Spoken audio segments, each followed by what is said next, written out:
और हमारे तो आदरणीय प्रोफेसर साहब बैठे शैलन कुमार शर्मा जी और आदरणीय कुशवाहा साहब, तो ये तो कवि सम्मेलन तो अंतरराष्ट्रीय कर ही रहे। मैंने निवेदन इसीलिए किया था, कैमरा उधर है, ये सब आएंगे कल से वीडियो देखेंगे वहाँ कौन कौन था, तो फिर उस ढंग से बात होती है वो मामला रहता है।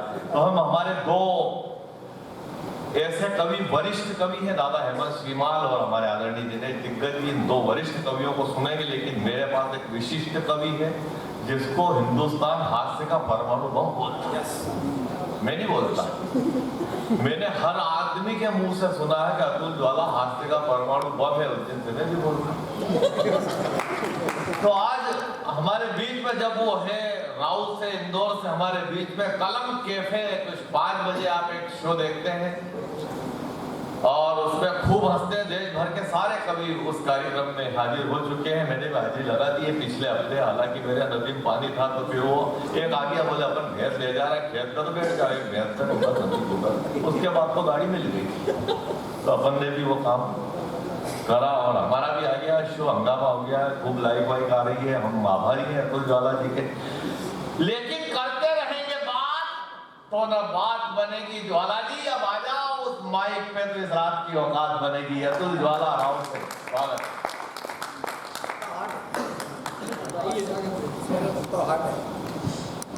सर्वप्रथम माता वाग वागेश्वरी को प्रणाम करता हूँ, आप सभी को प्रणाम करता हूँ। पंडित जी थोड़ी और लेट उठाते तो फिर ये मेघवाल जी और ये थे ही 4-5 कैमरे वाले, इनको सुना लेते और क्या था। बहुत बढ़िया कवि सम्मेलन चल रहा है। सर्वप्रथम तो डॉक्टर साहब को बहुत बहुत बधाई, उनकी आज किताब का भी विमोचन हुआ और जो गीत उन्होंने पढ़ा, एक बार उनके लिए जोरदार तालियां बजाई। माइक वाइक बढ़िया है, अपने को इको की जरूरत है नहीं, क्योंकि अपना गाना कहाँ है, जिनको गाना था उनके लिए तुमने ढंग से निकला आ गए, कोई दिक्कत नहीं है। वो कुलदीप रंगीला से कवि सम्मेलन चालू हुआ, वो अपनी सुना के निकल लिया कि मेरे को एक और कवि सम्मेलन में जाना है।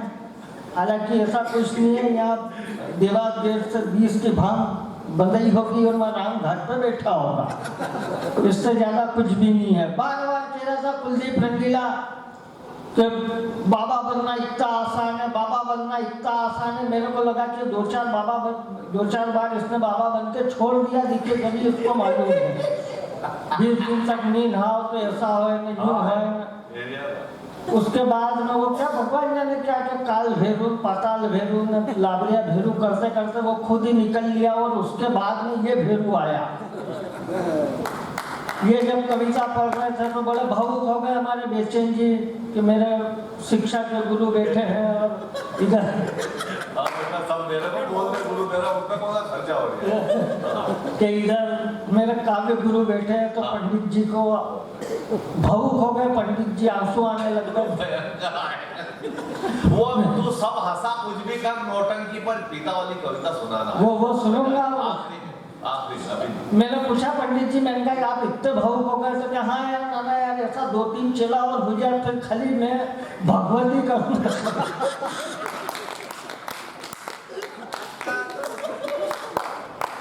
आप ताली वाली बजाते रहना। मेरे को बड़ी टेंशन हो रही थी, मैंने कहा भाभी जी भी आज चले गए तो वो आ गए वापस, बढ़िया। हालांकि मेरे को ये था, मैंने कहा कि भाई साहब का कविता पाठ बाकी है तो आप आओगे वापस। एक तो क्या अपन अपना काम ढंग से नहीं कर रहे। जिन लोगों को मोहन बेरा जी ने कहा था क्या देखना कब लोग कम आए हैं तो ये जाना नहीं चाहिए। उधर वहाँ कोने में स्वामी जी को फंसाया था, स्वामी मुस्कुरा के को क्या यहाँ से जाना नहीं चाहिए लोग, तो वो 4 बार गए, वो 5वीं बार ऐसे गए कि वो वापस आए ही नहीं। तो मैं ऐसी कोई टेंशन की बात करूंगा नहीं। बहुत बढ़िया राहुल ने बहुत बढ़िया कविता पाठ किया। जमाने भर की टेंशन है इन कवियों को, अपने को काय का भी टेंशन नहीं। काय के लिए टेंशन पालना, अपन तो मालवा के लोग हैं। मालवा का आदमी इतना एडवांस होता है, गलती से सिपरा में गिर जाए तो निकलने से पहले साबुन मांगता है, कब गिर गए तो ना धो के ही निकलेंगे। तो अपन इससे ज्यादा टेंशन लेते ही नहीं है कि गम आंसू खामोशी को शर्मिंदा रखने के लिए, गम आंसू खामोशी को शर्मिंदा रखने के लिए कुछ जगह रखिए, हंसी का परिंदा रखने के लिए, और उदासी मत सजाइए चेहरे के गुलदान में। हंसी बहुत जरूरी है खुद को जिंदा रखने के लिए। तो आप जितने हैं इतनी तालियां बजाते रहिएगा तो हमारा काम हो जाएगा। पंडित जी बढ़िया संचालन कर रहे हैं, बहुत आनंद ले रहे हैं। राहुल ने बहुत सारी बातें करी राजनीति की भी, केजरीवाल जी से लेकर तमाम। मैं ऐसी कोई बात नहीं करता हूँ, हमारे राजेश भैया बैठे हैं, काय के लिए करना। आप देखो मोदी जी इतने कलाकार आदमी हैं तो उनके बारे में क्या बोले। मोदी जी भाई साहब इतने कलाकार हैं कि वो एक बाबा जी थे रामदेव बाबा, एक हाथ बंद करके धनाधन सारे पतंजलि के सामान बेच दिए। वो एक बाबा था उसको व्यापारी बना दिया। और जितने व्यापारी है उनके लिए लगे हैं कि ढंग से कुछ होएगा। ताली बजाने का मतलब ये नहीं कि उनको बाबा जी बना दिया। जैसे बाबा भी इतना कलाकार कि पूरी दुनिया को लगाया योग में और खुद लग गया उद्योग में।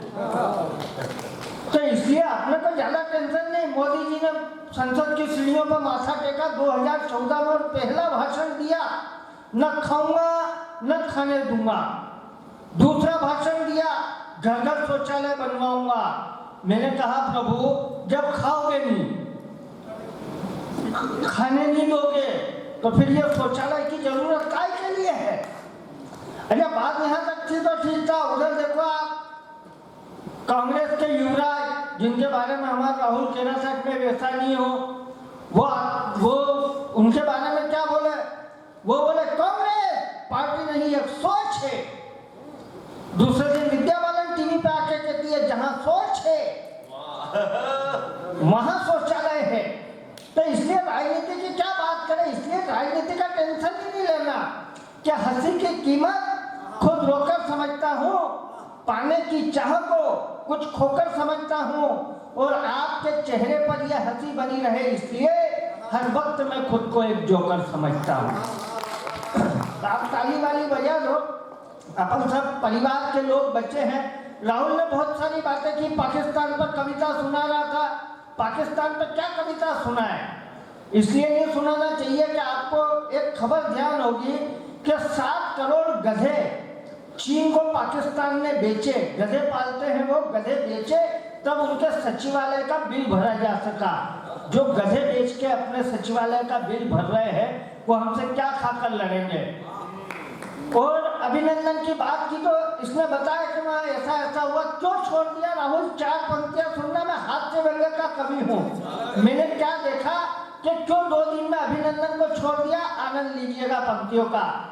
कि बारूद के ढेर पर बैठकर आग को संभालते भी कैसे, कि बारूद के ढेर पर बैठकर आग को संभालते भी कैसे, बिना छोड़े सर आई आफत को टालते भी कैसे। और पाकिस्तान के लोग तो गधे पालने में माहिर है, और गधे पालने वाले आखिर शेर को पालते भी कैसे। और क्यों छोड़ दिया। 4 पंक्तियां और सुनिएगा कि पाकिस्तान तो जाहिर है गवारे पर बच्चा नहीं लगता, हमसे किसी तरह जीत जाएगा तेरा ये सपना सच्चा नहीं लगता। और हम जानते थे तो हमारे अभिनंदन को 2 दिन में ही छोड़ देगा, क्योंकि भिखारी के कटोरे में कोहिनूर अच्छा नहीं लगता। अब आप कम लोग हो तो ताली हली बजाते रहना, क्योंकि जो कवि आज मंच पे नहीं है उनका काम की जवाबदारी हमारी है। कुछ बेचैन साहब ने करा, कुछ हम करेंगे। और जो कुर्सियां खाली है, इन खाली कुर्सियों की जवाबदारी आपकी है। इनके बराबर भी ताली आपको ही बजाना है। और ये जो राहुल पाकिस्तान की क्या टिप्पणी करे, क्या कविता लिखे, हम तो उसके लिए सिर्फ 4 पंक्तियां कह सकते हैं कि हम दुनिया को वसुदेव कुटुंबकम का नारा दिया करते हैं, तेरे दिए हर जख्म को बस नजरअंदाज किया करते हैं। और इमरान खान तेरे पाकिस्तान को तो चुटकियों में खत्म कर दे, पर हम हिजड़ों से भी पेट छूकर आशीर्वाद दिया करते हैं। तो इसलिए काय के लिए टेंशन लेना।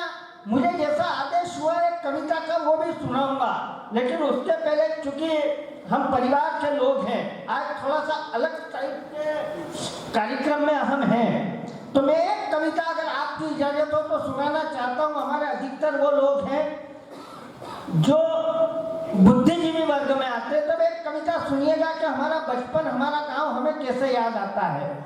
कि गांव में अब भी रखे हैं पुराने दिल्ली डंडे, कि गांव में अब भी रखे हैं पुराने दिल्ली डंडे, शंकर बाके पाड़े से जो चुराए थे होली के लिए कंडे।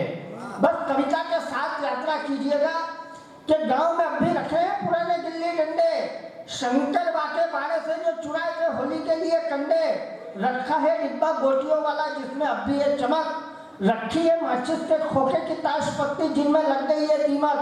रखा है धागा भरा उचक का वो पतंग उड़ने को आतुर है, वो डोर से लिपटा हुआ भंवरा घूमने को आतुर है।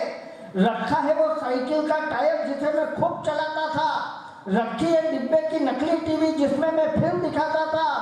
वो चबूतरे जिन पर खेलते थे, वो चबूतरे जिन पर खेलते थे, वो धूल से प्यार कर रहे हैं। गांव में है कुछ दोस्त जो अब भी मेरा इंतजार कर रहे हैं। गांव में है कुछ दोस्त जो अब भी मेरा इंतजार कर रहे हैं। दोस्त बैठे हैं नदी के पंघट पर, रेत और मिट्टी उड़ा रहे हैं।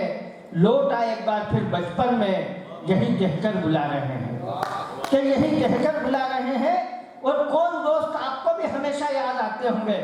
पंक्तियों के साथ यात्रा कीजिएगा कि याद है वो दोस्त जिनके साथ स्कूल से भाग आते थे, याद है वो दोस्त जिनके साथ स्कूल से भाग आते थे।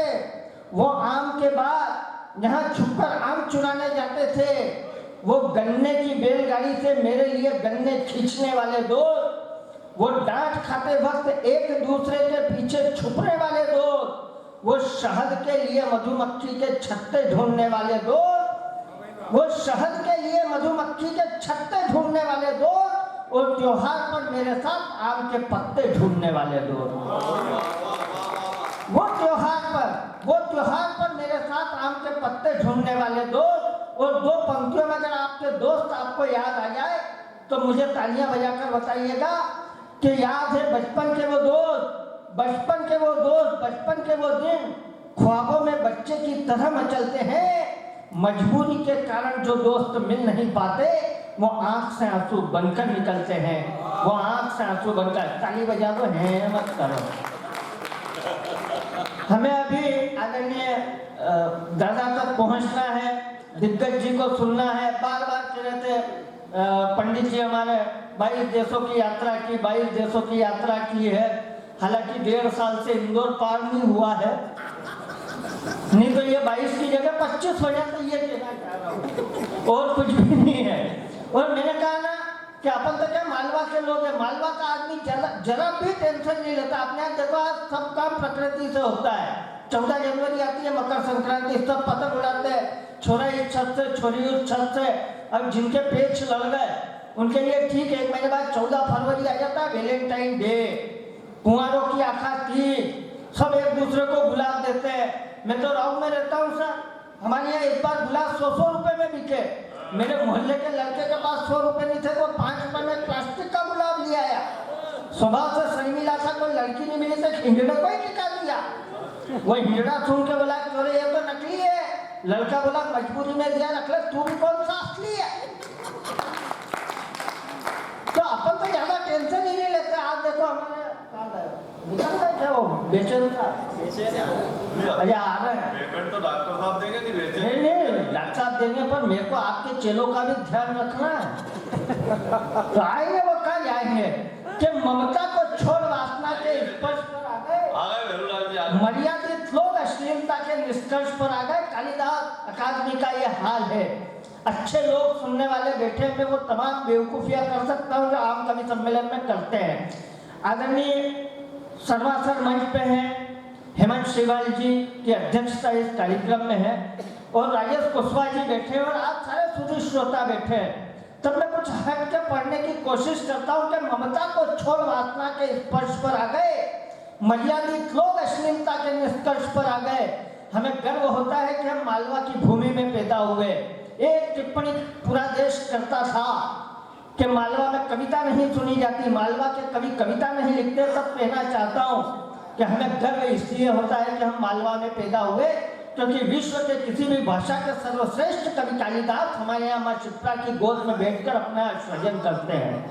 हमें गर्व इसलिए होता है कि हम मालवा में पैदा हुए। हमारे यहाँ राजा भोज कहते हैं कि प्रत्यक्षरम लक्षम ददामि, जो एक अक्षर अच्छा लिख देगा उसे मैं 1,00,000 स्वर्ण मुद्राएं दे दूंगा। हमारे यहाँ भरतरी और सिंगाजी जैसे संत हुए जिन्होंने कविता की सेवा की और संत हो गए। तब डॉक्टर साहब के इस आयोजन के लिए मैं सिर्फ इतना कह सकता हूँ कि जब मालवा का बेटा कोई कविता लिखता है तो कालिदास हो जाता है, जब मालवा का बेटा कोई कविता की सेवा करता है तो भरतरी और सिंगाजी हो जाता है, और जब मालवा का बेटा कोई कविता सुनता है तो राजा भोज हो जाता है। आप डॉक्टर साहब से इस अच्छे आयोजन के लिए तालियां बजाइए। जहां कोरोना काल में सारे प्रतिबंध है कि ममता को छोड़ वासना के स्पर्श पर आ गए, मर्यादित लोग अश्लीलता के निष्कर्ष पर आ गए और इतना गिरा दिया कविता के मोल को हमने 4 तालियों के लिए अर्थ से फर्श पर आ गए। और क्यों इस तरह के आयोजन करने की हमारे डॉक्टर साहब को जरूरत है कि खुद से शर्मिंदा हुए, इतने दोषी हो गए, अपना पेट भरा और हम संतोषी हो गए। एक दीवार खींची सरहद सी आंगन में, कल तक जो घर के थे वो पड़ोसी हो गए। जब इन स्थितियों में हम आ गए तब ये आयोजन इसलिए करना पड़ता है कि संवेदना मर गई या जिंदा है, यह सवाल जरूरी है कि संवेदना के मृत शरीर में जब सांस आ जाए, फिर से विश्व गुरु बनने का विश्वास आ जाए और नफरत की दीवार टूटकर बिखर सकती है अभी, अगर आदमी जरा सा आदमी के पास आ जाए। तालियां बजा दो पर ज्यादा पास में मत आना, नहीं तो कोरोना फैल रहा है। मुझे जिस कविता का आदेश हुआ मैं वो कविता पढ़ता हूँ कि पिता होते क्या हैं। मेरा मानना यह है कि दुनिया में वह व्यक्ति सर्वाधिक धनवान है जिसके घर में उसके पिता जीवित हैं। पंक्तियां सुनिएगा और कविता के साथ यात्रा कीजिएगा कि पिता के संस्कारों की 12 खड़ी से ज्यादा कुछ भी नहीं, पिता के संस्कारों की 12 खड़ी से ज्यादा कुछ भी नहीं, उनकी मुस्कुराहट की घड़ी 2 घड़ी से ज्यादा कुछ भी नहीं। मैं कितना भी कमा लूं, कुछ भी बन जाऊं दुनिया में, मेरी कीमत आज भी उनकी पगड़ी से ज्यादा कुछ भी नहीं। मैं आभारी हूं आपका, आपकी तालियां मुझ तक पहुंची। कविता के साथ यात्रा कीजिएगा कि मेरी कीमत आज भी उनकी पगड़ी से ज्यादा कुछ भी नहीं। वो फटी किताबें, टूटी कलम, स्लेट पट्टियां याद आती है। वो फटी किताबें, टूटी कलम, स्लेट पट्टियां याद आती है। साल भर रहता था इंतजार, वो छुट्टियां याद आती है। अब भी लड़खड़ा जाता हूँ चलते चलते कहीं किसी राह में, मुझे भगवान से पहले बस पिता की उंगलियां याद आती हैं। मुझे भगवान से पहले, और 4 पंक्तियां वो पढ़ता हूँ जिनको लिखकर मैं रोया था। दावा तो नहीं करता लेकिन एक भरोसा है कि अगर पंक्तियां आपने मन से सुनी तो आपके आसपास से गुजरेगी। 80% लोगों का एक दर्द पढ़ता हूँ, एक दृश्य अधिकतर लोग बचपन में देखते हैं। पंक्तियां सुनिएगा, शायद मैंने मेरे जीवन में इससे अच्छा कुछ नहीं लिखा। पंक्तियां सुनिएगा कि मुझे भगवान से पहले अब भी पिता की उंगलियां याद आती है।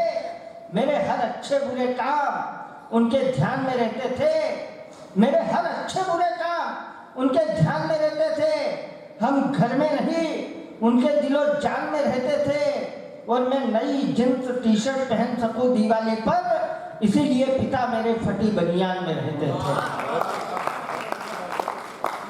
इसीलिए पिता मेरे फटी बनियान में रहते थे। अरे अरमानों से लाई गुल्लक में ही फोड़ देता था, खाते खाते थाली में कलेवा छोड़ देता था। फिर भी पिता थे जो खुशी से मुस्कुराते थे, जब घर लाते ही पल में खिलौना तोड़ देता था। और 4 पंक्तियां सुनिएगा, अपने पिता से अगर किसी को कोई शिकायत हो तो शिकायत दूर कर लीजिएगा। मैं एक टिप्पणी करता हूँ, टिप्पणी भी साथ ले जाइएगा। मेरा मानना यह है कि अगर राजा दशरथ ने अपने बेटे रामचंद्र को 14 वर्ष का वनवास नहीं दिया होता तो रामचंद्र बहुत बड़े राजा तो बने होते पर भगवान कभी नहीं बनते। बस इसी भाव से पंक्तियां सुनिएगा कि अगर आपको अपने पिता से कोई शिकायत हो तो दूर कर लीजिएगा कि मुझे लगता था कि पिता के फैसले कड़े होते हैं, मुझे लगता था कि पिता के फैसले कड़े होते हैं, पर कड़े फैसलों से हम पैरों पर खड़े होते हैं। और मैं पिता बना तब मैंने सचमुच ये महसूस किया, बच्चे बच्चे होते हैं, बड़ी मुश्किल से बड़े होते हैं।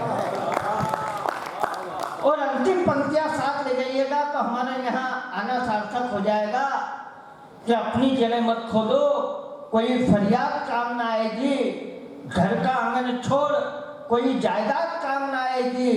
अगर सताया उस पिता को जिसने तुम्हें नाजों से पाला है, बुढ़ापे में तुम्हारे लिए तुम्हारी औलाद काम ना आएगी, काम नहीं।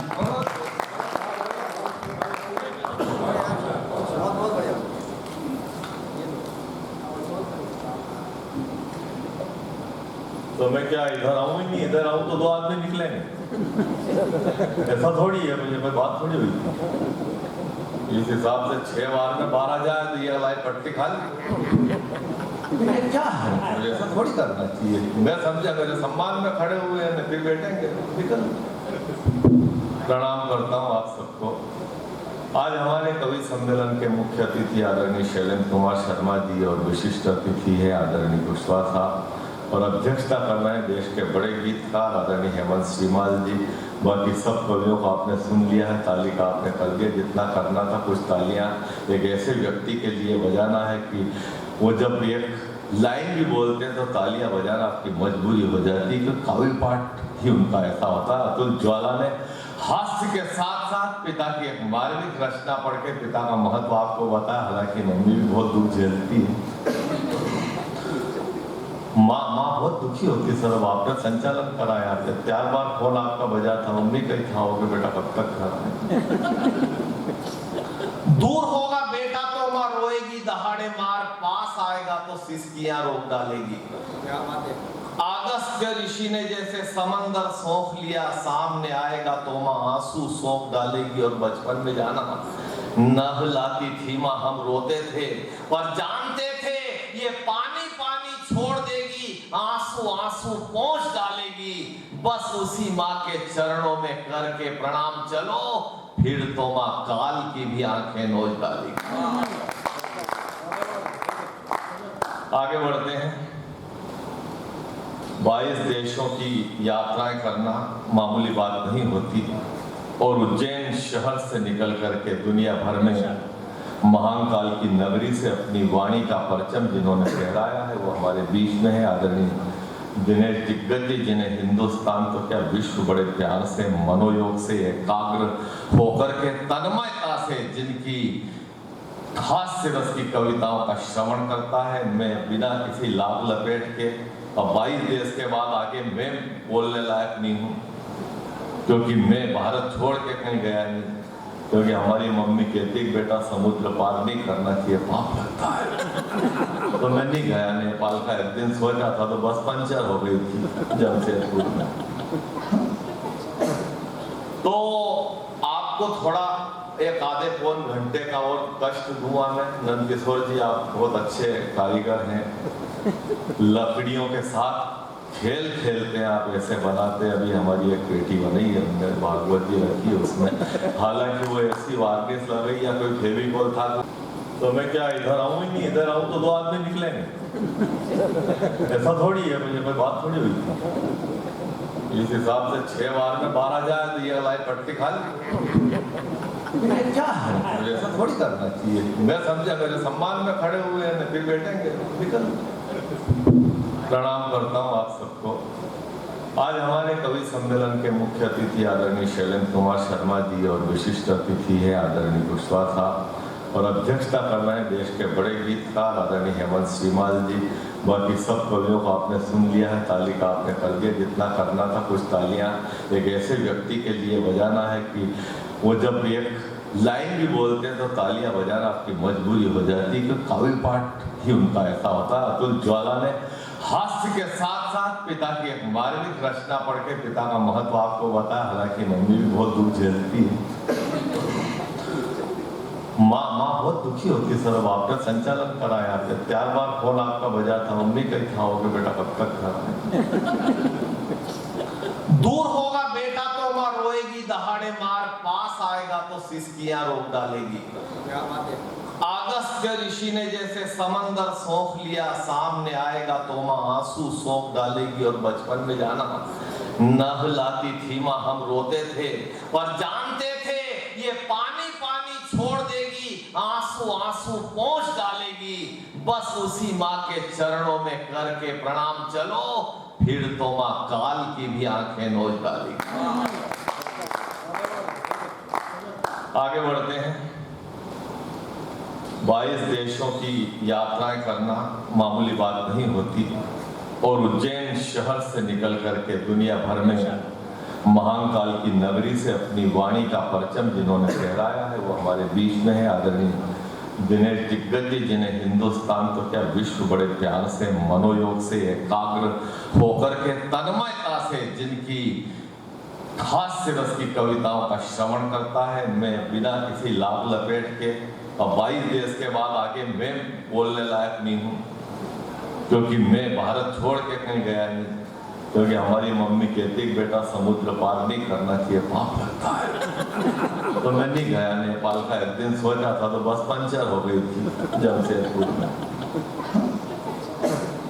तो आपको थोड़ा एक आधे पौन घंटे का और कष्ट दूंगा मैं। नंदकिशोर जी, आप बहुत अच्छे कारीगर हैं, लकड़ियों के साथ खेल खेलते हैं, आप ऐसे बनाते हैं। अभी हमारी एक पेटी बनी है, हमने भागवत जी रखी है उसमें, हालांकि वो ऐसी वार्निश लग रही या कोई फेविकॉल था वो खुल नहीं रही भागवत जी भीतर। अब आप सवेरे पधार जाना तो भाई का कोई दिक्कत नहीं। हमारे अर्जुन सिंह और जैन साहब भी बैठे हैं, बाकी सुरेंद्र सर्किट ने जिनकी हम ज्यादा तारीफ करते हैं वो निकल ही जाते आधे घंटे। जैसे ही आए मुंह अपनी दिखाया, दिनेश जी से कह दिया कि मैं यही हूँ, फोटो खींचे। दिनेश जी खुद बोले सर्किट क्या आए थे यहाँ। तो मैं ये निवेदन आपसे करना चाहता हूँ कि देश के और उज्जैन से निकल करके हिंदुस्तान और हिंदुस्तान के बाहर अपनी आवाज का, अपनी कविता का, अपने हास्य का, अपने व्यंग का और अपनी कुछ मार्मिक रचनाओं का भी जादू बिखेरने वाले आदरणीय दिनेश दिग्गज जी को मैं नहीं बुलाऊं, आपकी तालियां अगर बुलाए तो ज्यादा आनंद।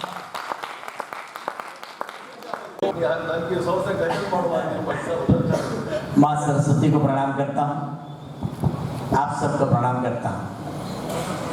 मेरे लिए सौभाग्य का विषय है कि अक्षर वार्ता के इस पावन पुनीत मंच पर मैं यहाँ उपस्थित हूँ। पंडित जी, अशोक जी मेरे बड़े भाई भी हैं, और एक बड़ी बात मैं आपको कह दूँ कि मैं जब कॉलेज में पढ़ता था तो मैं सामने बैठकर अशोक जी को सुना करता था, और शायद वो मैं वहीं से वाचिक परंपरा की कविता करने की प्रेरणा प्राप्त हुई। आपने कहा कि आपके परिवार के बड़ों ने कहा कि बेटा अपने को समुद्र पार नहीं करना चाहिए, पाप लगता है। अगर हिंदी की सेवा करने के लिए ये पाप मेरे सर पर चढ़ता है तो मैं इस पाप का भागीदार बनने को तैयार हूँ। मैं पंडित जी को जब कल कथा में सुन रहा था तो एक प्रसंग पंडित जी ने कहा कि नाहम वसामि वैकुंठे मुनिनाम हृदयेन वा। पद्म पुराण में जब पूछा उन्होंने कहा कि मैं कहाँ रहता हूँ, न मैं योगियों के हृदय में रहता हूँ, न मैं वहाँ रहता हूँ जहाँ समुद्र में रहता हूँ, मैं तो वहाँ रहता हूँ जो गीत होता है, संगीत होता है, गायन होता है, मैं वहाँ पर विराजित रहता हूँ। ऐसी बात करने वाले पंडित अशोक नागर जी संचालन कर रहे हैं। वहाँ जाकर विदेश में बार बार कहा जा रहा है, कोई बड़ी उपलब्धि मेरे पास नहीं थी। मेरा सीना तब चौड़ा हुआ राजेश भैया जब मैं बर्मिंघम में कालपाठ कर रहा था। वहाँ एक हिंदी सेवी श्रीमती जय वर्मा जब वो आई तो उन्होंने आकर कहा कि सर आप उस उज्जैन से जहाँ डॉक्टर शैलेंद्र शर्मा रहते हैं। क्या बात है। तब मेरा सीना चौड़ा हुआ। मेरी बड़ी बात यह नहीं कि मैं तमाम देशों में गया। जब मैं जापान गया तो टोक्यो में उज्जैन का एक लड़का भरत तिवारी जो तबला बजाते हैं, उन्होंने कहा सर उज्जैन से आए। तब मेरा सीना छोड़ा हुआ, मुझे लगा कि उज्जैन बढ़िया बात है, बहुत बढ़िया बात। मैं वहाँ ईमानदारी से कह रहा हूँ मैं धन के लिए जाता हूँ, लेकिन आज इस सभा मंडप में मैं मन से कविता सुनने वाले लोगों के बीच में खड़ा हूँ। मैं मन से कविता करूँ। वहाँ से हम धन कमाते हैं, यहाँ से मन कमाएंगे। बहुत सारी भीड़ मिलती है। अशोक जी के सानिध्य में कई बार बुल्ढाना, न जाने कहाँ salt lake stadium, Kolkata, Guwahati जाते हैं। हजारों की भीड़ हमारे सामने होती है। हिंदी के मूर्धन्य विद्वान बैठे हुए हैं, एक टिप्पणी ईमानदारी से करना चाहता हूं कि वो हर रात को स्टेडियम में भीड़ मिला करती थी हजारों की, वो हमारे लिए गुलाल की तरह थी, और आज जो थोड़ी सी भीड़ अक्षर वार्ता के इस कार्यक्रम में ये हमारे लिए सिंदूर की तरह है। सिंदूर चुटकी भर काफी होता है, तो प्रकृति और परिस्थितियों को बदलने की ताकत रखता है। सभी लोग सामने बैठे हुए हैं, मुझसे ज्यादा आपने लिखा है, मुझसे अच्छा आपने लिखा है, मेरे पास इतना कुछ नहीं कि मैं लिख सकूं। जब मोहन बैरागी जी गीत पढ़ रहे थे तो उन्होंने कहा मेरे भीतर संभावना है। मैं थोड़ी बातचीत करूंगा आज आपसे। कविता तो आप मेरे चुटकुले, मेरी टिप्पणियां, मेरी क्षणिकाएं रोज सुनते हैं, हर दिन सुनते हैं, उज्जैन में मैं रोज सुनता हूं। श्री कृष्ण वाली जरूर सुना। लेकिन मेरा मन है, जब पढ़ रहे थे उन्होंने कहा कि मेरी संभावना है, आप निराश मत होइए। मैं इस देश के बहुत बड़े गीतकार स्वर्गीय रमावतार त्यागी जी की दो पंक्तियों से उस बात को समर्थन देने की कोशिश करता हूं। कहीं उन्होंने लिखा कि हो न जाए ये शहर की जिंदगी जैसी कहीं, हो न जाए, त्यागी जी ने कहा कि हो न जाए ये शहर की जिंदगी जैसी कहीं, जोर से पत्थर उछालो झील को सोने न दो, और गीत ही बस रह गया है रोशनी के नाम पे, कुछ करो इस जागती कंदील को सोने न दो। दशम अध्याय में जब विभूति योग का वर्णन किया सर्वेश्वर ने, तो उन्होंने अर्जुन को समझाते हुए कहा कि वेदा नाम सामे तो अस्मि देवा नाम अस्मि वासव। कि अर्जुन मैं देवों में इंद्र हूं और वेदों में सामवेद हूं। ये ऐसे ही नहीं कह दिया, ये कहकर उन्होंने ज्ञान के शिखर पर गीत की ध्वजा का आरोहण कर दिया और ये सत्य साबित कर दिया कि जब तक गीत है ये सच्ची रहेगी, सनातन संस्कृति रहेगी, धरा रहेगी। इसलिए गीत का होना जरूरी। चलिए आइए, मैं क्रम में हूं, मुझसे हास्य की कविताएं आप रोज सुनते हैं। मुझे इन ऊंचाइयों पर पहुंचाने वाले जो चंद लोग हैं, दो तीन नाम, ये मेरे लिए सौभाग्य की बात है कि उनमें से दो नाम आज इस मंच पर हैं। शैलेंद्र जी से मैंने कथेरा सीखा हिंदी का, लेकिन मंच पर एक ऐसी शख्सियत बैठी हुई है जिसने मुझे ये ऊंचाइयां दी, श्री राजेश कुशवाहा। यदि वो नहीं होते तो पिछले 17 वर्षों से जो मैंने हाइट पाई है शायद मुझे प्राप्त हुई है। मुझे कहने में कोई शर्म नहीं आती। वो लोग दूसरे होते हैं, जब ऊंचाइयां छू लेते हैं तो बड़े बन जाते हैं। मैं उन पुलों का एहसान कभी नहीं भूलता जिन पुलों से गुजर कर आता हूँ। हमेशा उनका एहसान मानना चाहिए, शुक्रिया अदा करना चाहिए, शुक्रिया अदा करना चाहिए। उंगली पकड़ के जब अशोक नागर जी मुझे कवि सम्मेलन में ले जाते थे, मैं कैसे हो सकता, कैसे हो सकता। भीम सिंह निर्मल जी हो नहीं सकता, कभी नहीं हो सकता। चलिए आइए, मैं क्रम में हूँ, एक कविता पढ़ता हूँ, हिंदी पर कविता पढ़ूंगा। मैं विद्यार्थी हूँ, चूंकि याद नहीं है इसलिए इसको देख के पढ़ रहा हूँ। गला भी उतना अच्छा नहीं, मैं गावा नहीं सकता, मुझे गाना नहीं आता। क्योंकि किसी ने कहा कि हमारा यह नहीं सपना कि हम इतिहास बन जाए, हमारा यह नहीं सपना कि हम इतिहास बन जाए, हमारी लालसा है एक चुटकी गंध बन जाना और उदासी के क्षणों में मन जिसे गाकर बहल जाए, महज कुछ पंक्तियों का चाहते हैं छंद बन जाना। इससे ज्यादा हमारा कोई हसरत नहीं रहती। हिंदी की कविता, चूंकि हिंदी के विद्वान यहाँ बैठे हुए हैं, आज थोड़ा हास्य नहीं सुनाते, आज अलग मूड में रहते हैं। एक बार तालियां बजा दो ताकि मैं कविता पढ़ूं। मेरी धर्मपत्नी श्रीमती प्रेमशिला बैठी है, मेरा बेटा यहाँ बैठा हुआ है, सुने हिंदी की एक कविता। अशोक जी, कहीं आपके प्रोग्राम में मैंने सुना था जब किसी ने कहा था कि दिल में है उमंग तो हिंदी में बोलिए, दिल में है उमंग तो हिंदी में बोलिए, दिल में है उमंग तो हिंदी में बोलिए, इंग्लिश से छिड़ी जंग तो हिंदी में बोलिए। और हिंदी दिवस पर एक नेता ने यह कहा, हिंदी है मदर टंग, हिंदी में बोलिए। हिंदी की कविता मुझे बताने की जरूरत नहीं है क्योंकि सब विद्वान बैठे हुए हैं। हमसे ज्यादा अच्छे लिखने वाले सामने बैठे हुए सदन में, मुझसे ज्यादा अच्छे लिखने वाले पीछे बैठे हुए हैं। मेरी भूमिका बहुत संक्षिप्त है और उतना कोई बहुत अच्छा श्रेष्ठ लिखता भी नहीं हूं, क्योंकि मैं क्या लिखूंगा। इस संपूर्ण सृष्टि के सबसे बड़े लिखने वाले जिन्होंने राम तुलसी के मानस की सर्वमंगला भाषा लिखी, लोग बहुत राम के उस आदर्श को स्थापित किया। उन्होंने बालकांड में लिख दिया कि कवि हो न तो वचन प्रवीणु, सकल कला सब विद्याहीनु, आखर अर्थ अलंकृत नाना, छंद प्रबंध अनेक विधाना, कवित विवेक एक नहीं मोरे, सत्य कहूं लिखी कागज कोरे। तो किसी ने पूछा कि फिर लोग क्यों पढ़ेंगे, तब उन्होंने कहा कि अहिमई रघुपति नाम आधारा, श्रुति पावन पुराण अति सारा, इसलिए लोग पढ़ लेंगे, अदरवाइज कुछ नहीं पढ़ सकते। तो हम क्या लिखेंगे?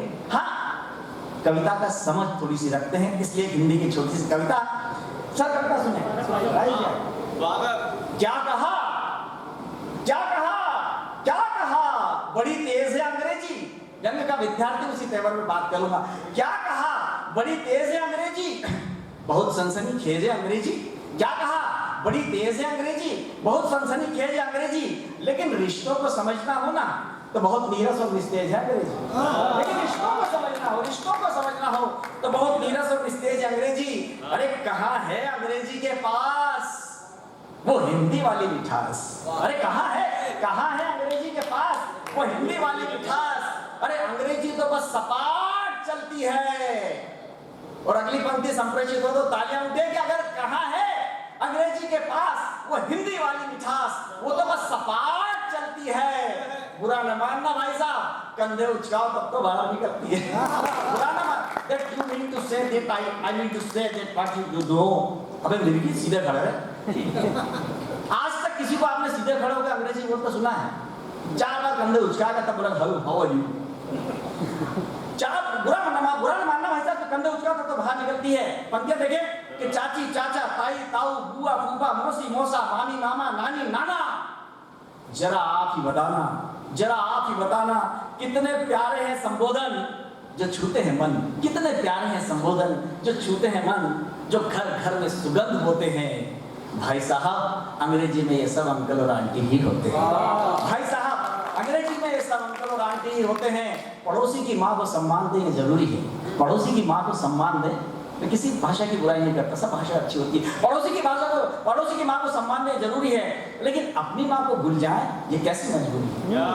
लेकिन अपनी माँ को भूल जाए ये कैसी मजबूरी है? माना अंग्रेजी बोलकर 2 सीढ़ियां ज्यादा चढ़ जाओगे।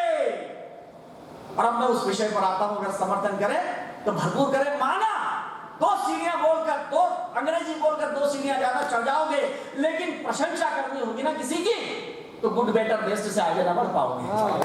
हिंदी के पास 79 शब्द हैं प्रशंसा करने के। सर हिंदी के पास प्रशंसा करने के 79 शब्द हैं और हमारे पास केवल 3। तो बताइए हम बड़े हैं कि वो बड़े हैं?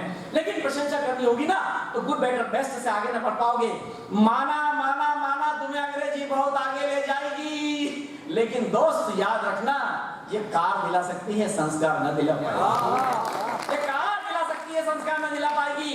और ये पंक्तियां मैं सौंपता हूं मंच के दोनों महनीय अतिथियों को, आदरणीय राजेश जी को और आदरणीय डॉक्टर शैलेंद्र शर्मा जी को, कि हमें हमारी भाषा का अनुमान नहीं है। और आपको भी लगे ठग से कि पंक्ति मैंने ठीक कह दी तो आपके समर्थन थे कि हमें हमारी भाषा का अनुमान नहीं है। क्षमा करना, अंग्रेजी लैंग्वेज है, ज्ञान नहीं है। क्षमा करना अंग्रेजी लैंग्वेज है, ज्ञान नहीं है। अरे सर्ग उपसर्ग प्रत्यय अव्यय संज्ञा सर्वनाम विशेषण और अनुस्वार। अरे सर्ग उपसर्ग प्रत्यय अव्यय संज्ञा सर्वनाम विशेषण और अनुस्वार, अभिधा लक्षणा व्यंजना की शक्ति लेकर अपार खुशबुओं के कितने द्वार खोलती है। भाई साहब हमारी हिंदी की तो हिंदी भी बोलती है। भाई साहब हमारी हिंदी की तो हिंदी भी बोलती है। अरे थोड़ा सा विद्युक्ता वक्रोक्ति देखें कि आज भी ज्योति कलश छलके जैसा कोई गाना जब सुनाई दे जाता है तो सारा वातावरण उल्लासित हो जाता है, मस्ती में ऊब जाता है। और ऐसे 5 गाने को पॉप सॉन्ग वाले सुन लेना तो उन्हें तो सांप सूंघ जाता है। ऐसे 5 गाने वो सांप सूंघ ले, उन्हें उसका सांप सूंघ जाता है। और फिर ये 2 पंक्तियां आप तक सौंपता हूं, और अगर पंक्तियां ठीक लगे तो इस जिस भाव को लेकर ये गोष्ठी संगोष्ठी आयोजित की गई थी, नई शिक्षा नीति आयाम और संभावनाएं 2020, और हम धन्यवाद देते हैं हमारे यशस्वी मुख्यमंत्री जी को और हमारे उज्जैन के कला और संस्कृति के संभाग डॉक्टर मोहन यादव जी को, जो पुराना बने और ध्वजवाहक बनकर आगे चल रहे हैं। तब मैं कहने की कोशिश करता हूं कि वो तो मैकाले की मक्कारी थी जो अंग्रेजी हिंदी पर भारी थी। वो तो मैकाले की मक्कारी थी। और पंक्तियां अगली देखिए कि वो तो मैकाले की मक्कारी थी जो अंग्रेजी हिंदी पर भारी थी। वरना आप ही बताओ भाई साहब हमारी 12 घड़ी कब किससे हारी थी? वरना आप ही बताओ भाई साहब हमारी 12 घड़ी कब किससे हारी थी? तो आहत और अनाहत नाथ से जड़ी अपनी 12 घड़ी प्रत्येक अक्षर का अर्थ कहती है। इसीलिए तो हमारी हिंदी तरल सरल कल अग्रम रहती है। तभी तो 7 समंदर पार, अब बात कर रहा हूं 22 देशों की, तभी तो 7 समंदर पार ओम का उच्चारण करने लगा है संसार। तो आइए अपनी ज्योति आप फैलाएं, हिंदी में बात करें, हिंदी का अलग जगह है, हिंदी में बात करें, हिंदी का अलग जगह है। आज से पूर्वजों को याद करने का पखवाड़ा शुरू हुआ है। अशोक भैया, पितरों को याद करने का पखवाड़ा शुरू हुआ है। ईश्वर की अनुकंपा जरूरी है, कुल देवी कुल देवता का आशीर्वाद जरूरी है, लेकिन अगर पूर्वजों का आशीर्वाद नहीं होता तो बहुत सारी बातें नहीं हो पाती। उनकी अनुकंपा कहीं वो सूक्ष्म में बैठकर हम सब जितने स्थूल रूप में यहाँ पर उन्हें आशीर्वाद दे रहे होंगे, तो आइए उन्हें स्मरण करते हैं। स्मरण कैसे कर रहे हैं? हम भाषा के माध्यम से करते हैं। एक अलग ढंग का विषय डिजाइन किया है सर। नई पीढ़ी बिलियन मिलियन और ट्रिलियन आगे नहीं बढ़ पाती है। इकाई दहाई सैकड़ा हजार 10,000 लाख 10 लाख करोड़ 10 करोड़ अरब 10 अरब नील 10 नील पदम 10 पदम खरब 10 खरब कहाँ याद रहते हैं बच्चों? ये संस्कृति भाषा के विरूपण का काल चल रहा है।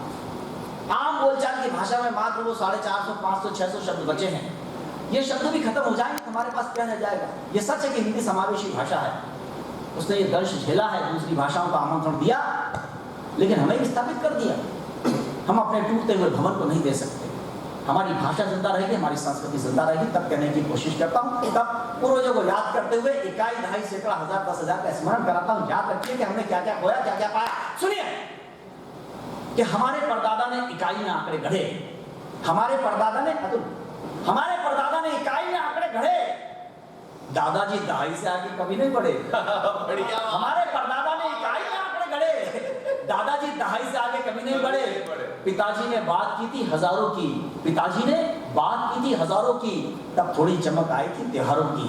फिर हम लाखों में खेलने लगे, मगर रिश्तों में अभाव झेलने लगे। फिर हम लाखों में खेलने लगे, मगर रिश्तों में अभाव झेलने लगे। और अगली पंक्ति आप तक पहुंचे तो संप्रेषित करिएगा तालियों के साथ कि फिर हम लाखों में खेलने लगे, मगर रिश्तों में अभाव झेलने लगे। अब हमारे बेटे करोड़ों से नीचे बात नहीं करते हैं, और सच बात तो यह है कि जमीन पर पांव ही नहीं धरते हैं। अब हमारे बेटे करोड़ों से नीचे बात नहीं करते हैं, और सच बात तो यह है कि जमीन पर पांव नहीं धरते हैं। सैकड़ों की टिप देते हैं, हजारों के बिल है डिनर के। सैकड़ों की टिप देते हैं, हजारों के बिल है डिनर के। लाखों की गिफ्ट लाते हैं घर के। लेकिन इस नई पीढ़ी की तरफदारी भी करूंगा। नई पीढ़ी की तरफदारी इसलिए करूंगा कि जिस दिन इस देश की सरहद पर बर्फीली चट्टानों पर वंदे मातरम लिखना पड़ेगा खून से, तो इस नई पीढ़ी का खून काम आएगा। इस नई पीढ़ी की तरफदारी करना मेरा दायित्व बनता है कि हजारों की गिफ्ट लाते हैं घर के। इस नई पीढ़ी ने मेहनत की, संघर्ष किया, तरक्कियों का शीश महल खड़ा कर लिया। इस नई पीढ़ी ने मेहनत की, संघर्ष किया, तरक्कियों का शीश महल खड़ा कर लिया। अपने कद और कामत को अपने दादा परदादा से बड़ा कर लिया, और आज उनकी तरक्कियों के शीश महल का कोना कोना चांदी और सोने से जड़ा हुआ है। मैं तो सिर्फ ये स्मरण कराने आया हूं, इस शीश महल की बुनियाद में परदादा ने जो 1 रुपया बचाया था वो गड़ा हुआ है। परदादा ने जो 1 रुपया बचाया था वो गड़ा हुआ है। बहुत बहुत धन्यवाद। मैं अपनी वाणी को विराम देता हूं, और मैं उन्हें आमंत्रण देता हूं जिनको मैं बैठकर सामने सुनता था। ये मेरा सौभाग्य कि उनकी साथ में बैठना सीख गया, ये मेरा सौभाग्य। मैं पंडित अशोक नागर जी को इसलिए भी, वो मेरे आदरणीय हैं इसलिए भी हैं कि वो श्रीमद् भागवत कथा भी कहते हैं, कथा व्यास भी है, कथाचार्य भी हैं।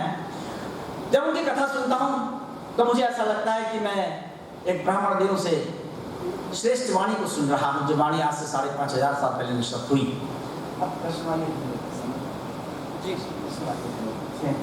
बाद में कभी सुना देंगे। अशोक नागर जी का एक स्वरूप आप देखते हैं, दूसरा स्वरूप उनका आध्यात्म का होता है। ये मणिकांचन योग अगर कहीं दिखाई देता है तो पंडित अशोक नागर में मुझे दिखाई देता है। एक और हास्य व्यंग्य के बहुत बड़े हस्ताक्षर है, दूसरी ओर वो आध्यात्म के एक बड़े व्यक्तित्व हैं। दोनों ही चीजों का अगर हम मिश्रण करते हैं तो केवल कृष्ण ही हो सकता और कुछ नहीं हो सकता, क्योंकि श्रीमद् भागवत गीता के 2 अध्याय के 63 श्लोक में सर्वेश्वर ने स्वयं कहा कि प्रसादे सर्व दुःखानां हानिरस्यो उपजायते प्रसन्नचित्तो यश बुद्धि परिवर्तिते। जब आप हंसते हैं, प्रसन्नचित्त होते हैं, आह्लादित होते हैं, तो आपके भीतर के सारे दुख रहित हो जाते हैं। तब आपको स्थिर बुद्धि प्राप्त होती है, जो भगवत प्राप्ति का मार्ग प्रशस्त करती है। कथा खत्म हो गई, तालियां बजाइए। मैं आमंत्रण दे रहा हूं देश के स्वनाम धन्य मंच संचालक और मेरे बहुत अच्छे आदरणीय आदरे और अग्रज आदरणीय पंडित अशोक नागर को जोरदार तालियां बजाएं और